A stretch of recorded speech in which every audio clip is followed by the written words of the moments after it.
વઘાસિયા પરિવાર દ્વારા માની અંતિમ ઈચ્છા મુજબ વાજતે ગાજતે અંતિમ વિદાય આપવામાં આવી।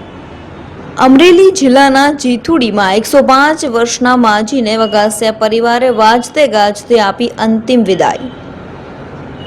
અમરેલી જિલ્લાના જીથુડીમાં રહેતા વઘાસિયા પરિવારના સાકરબેન રાજભાઈ વઘાસિયા ઉંમર વર્ષ 105 તારીખ 18ના રોજ સ્વર્ગવાસ થતા વઘાસિયા પરિવાર દ્વારા માની અંતિમ ઈચ્છા મુજબ વાજતે ગાજતે છેલ્લી વિદાય આપવામાં આવેલી હતી।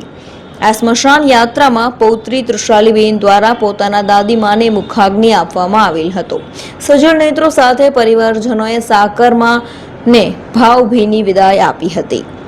4 દીકરા અને 2 દીકરીઓના સુખી સંપન્ન કુટુંબ પરિવારનો અપાર હેત પ્રેમ અને પોતાના નિરોગી શરીર તેમજ સહજ જીવનશૈલીથી 105 વર્ષની ઉંમરે નવા દાંત આવેલા હતા, જેથી સાકરમાં શેરડીનો સ્વાદ પણ આનંદથી લઈ શકતા હતા।